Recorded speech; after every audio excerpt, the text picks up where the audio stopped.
একটা গঙ্গার পারে, জায়গাটার নামটা আমি ঠিক মনে নাই, ভুলে গেছি। ওখানে মেলা টেলা হয়, মানে গঙ্গাসাগরের মেলার পাশাপাশি আর কি।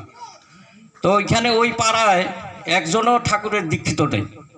তো ওইখানে একজন এলপি স্কুলের শিক্ষক, নাম হলো অলকেশ দা। তো উনি ঠাকুরের দীক্ষা নিল। তখন ওনার বেতন আসছিল 4 টাকা, ওই দিনের কথা আর কি। তো ঠাকুরের দীক্ষা নেওয়ার পর হঠাৎ ওনার একটা দুরারোগ্য মানে মানে ব্যাধি হয়ে গেল, অসুখ বিসুখ হয়ে গেল ওনার। তো অসুখ বিসুখ যখন হয়েছে তখন ওই যে মানুষগুলো তো থাকেই, হ্যাঁ তুই কুলগুরু ছাইরা মানে ঠাকুরের দীক্ষা নিছস, তোর এরকম এর জন্যই তোর শরীর খারাপ হয়েছে, এই হয়েছে। তো উনি বললো ঠিক আছে, আমি যদি কুলগুরু ছাইরা ঠাকুরের দীক্ষা নেওয়ার জন্যই যদি আমার শরীর খারাপ হয়েছে, আমি দেওঘরে যাই। তখন দেওঘরে আচার্যদেব বর্দা ছিলেন, আচার্যদেব। তো ওনাকে গিয়ে নিবেদন করলো যে এরকম এরকম কথা, তো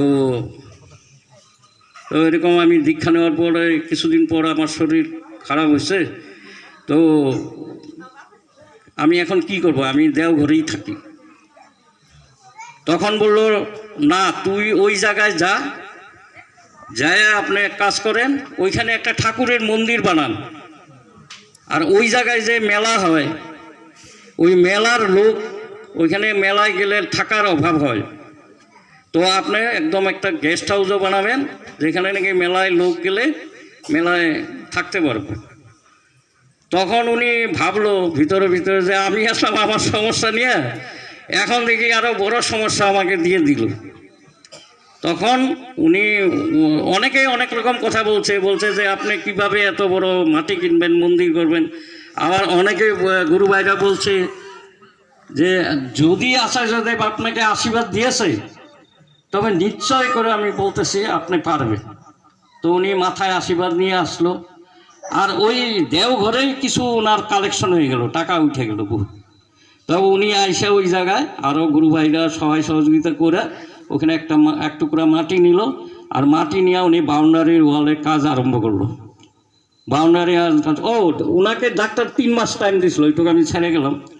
ওনার 3 মাস টাইমের কথা বলছে ডাক্তার, যে উনি 3 মাসের মতো আর বাঁচবে আর কি। তো ওইভাবে ওয়ালের কাম হয়ে গেল, ওয়াল হইলো, গেট হইলো। তারপর ঠাকুরের মানে মানে মন্দিরের জন্য লিন্টার পর্যন্ত করলো। তখন একবার এই করতে করতে ওনার বছর দিন পার হয়ে গেছে কিন্তু, আর উনি আস্তে আস্তে সুস্থ হওয়া আরম্ভ হয়ে গেল। তারপর উনি দেওঘর গিয়ে আবার আচার্যদেবকে নিবেদন করলেন যে আগে এই পর্যন্ত কাজটা এগিয়েছে, বলে না আপনি করতে থাকেন।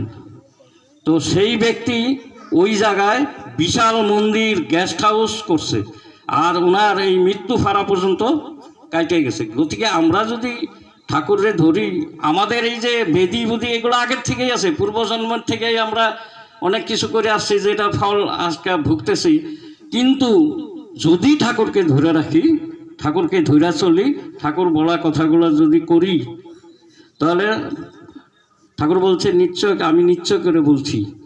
তো ঠাকুরের কথা, ঠাকুর গ্যারান্টি দিছে যে আমাদের জীবনে কোনোদিন জীবনে উন্নয়নের জন্য আর চিন্তা করতে হবে না। তারপর দেখেন এই যে একটা কথা কি, যে দীক্ষা নিলে দক্ষতা অর্জন হয়। আজকে একটা ত্রিনাথের মেলা দিলে পরে আমরা হায়ার করে লোক আনতে লাগে কীর্তন করার জন্য, লাগে না? নাই, আমিও দিছি কীর্তন, মানে ত্রিনাথের মেলা আগে কীর্তন করতাম, হায়ার করে লোক আনতে লাগছে পয়সা দিয়ে। আজকে যে এখানে কীর্তন আদি করা হলো, একটা লোকও কিন্তু আগে কীর্তনীয়ও ছিল না বা বাধ্য করাও ছিল না। এই সৎসঙ্গ করে করে ওরা শিখছে। এই যারা গান গাইলো, খোল বাজাইলো, হ্যাঁ, এরা কিন্তু এইগুলো করে করে শিখছে। তো শিখে ওরা নিজেরা এখন করে, আমরা গুরু ভাইরাই কীর্তনাদি আমরা করি, কোনো হায়ার করে আনতে হয় না। এইটাই হলো দক্ষতা। যখন আমরা করে যাব আমাদের অটোমেটিক দক্ষতাও বাড়বে। আমরা ঠাকুরের কাজ করলে দক্ষতা ওইভাবেই আমরা অর্জন করতে পারি। আর আমাদের বাইচা থাকার জন্য কোনো চিন্তা করা লাগবে না। ঠাকুর বলছেন ভাবের সাথে যদি মিল না থাকে তাহলে কিন্তু অভাব হয়। গতিকে আমরা ভাবের সাথে মিলে যদি আমরা চলি, আমাদের কোনোদিনও আর অভাব হবে না।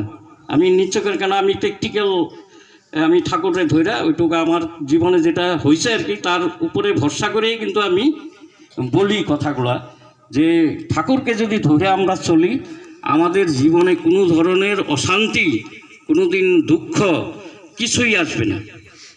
তো ঠাকুর বলছে, না করে যে পেতে চায় দুঃখ তার পিছে যায়। তো আমরা যদি না করে খালি পাওয়ার আশা করি, আমরা অন্য অন্য পূজা করি, ঐশ্বর্যং দেহি জীবনং দেহি, খালি দেহি করি, কিন্তু ঠাকুর বলছে না, না তোমার ইচ্ছাই পূর্ণ হোক। আমরা কইতে লাগে ভগবানের কাছে, ঠাকুরের কাছে, পরম পিতার কাছে, তুমি যেটা ভালো করো, আমার জন্য যেটা বিবেচনা করে রাখছো, তো সেটাই হোক, তোমার ইচ্ছাই পূর্ণ হোক। আর একটা কথা, এই যে আজকে আমরা এখানে সৎসঙ্গ করলাম, ঠাকুর বলছেন যে নিষ্কাম প্রার্থনা আর একটা সকাম প্রার্থনা। সকাম হলো আমার জন্য আমি করি, আমি চাই আমার ভালো হোক, আমার অমুক হোক, আমার তমুক। ঠাকুর বলছে এটা কোনোদিনও সেই প্রার্থনা ফলে না, বিফল হয়। যদি আমি অন্যের জন্য ভাবি যে আমার মাস্টারদার ভালো হোক, আমাদের শান্তিদার ভালো হোক, অরুণদার ভালো হোক, তখনই কিন্তু আমারও ভালো হবে। তো আজকে যে আমরা এখানে প্রার্থনা করলাম, আমরা কিন্তু সবাই ওনার বাড়ির পরিবারের মঙ্গলের জন্য কিন্তু প্রার্থনা করছি, ওইটা কিন্তু নিষ্কাম প্রার্থনা। আর ঠাকুর হিসেবে প্রেমময়। এই যে আজকে লোকগুলো আসছে 5-6 কিলোমিটার দূরের থেকে লোক আসছে, কিন্তু বেশি হবে ঠেকা করলো নি, তার মানে ওটা কি প্রেম, আজকে ভালোবাসার টান। ঠাকুরের যে ভালোবাসে, গুরু ভাইকেও কিন্তু সমান ভালোবাসি। ঠাকুরের যে আরো গুরু ভাই আছে, আজকে এত দূরের থেকে লোকগুলো আসছে কার টানে? একটা হলো প্রথম ঠাকুরের টানে, দ্বিতীয়টা হলো আমাদের মাস্টারদার টানে। মাস্টারটাকে ভালোবাসে, গুরু ভাই হিসাবে ভালোবাসে। গুরু ভাই হলো নিজের আপনের থেকেও বেশি আপন, এটা সবাই মনে রাখবেন। তা আমি আর বেশি সময় নষ্ট করব না। এই বাড়ির মঙ্গলের জন্য আমরা সব সময় প্রার্থনা করি আর করব। তো এখানেই আমার কথা রাখলাম। জয় গুরু।